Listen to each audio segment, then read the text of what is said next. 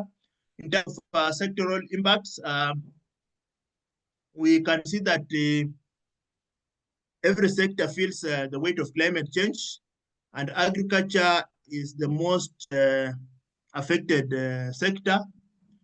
And you can see how this impact is very systemic. For example, in terms of production, we have crop failure, then this leads to hunger, and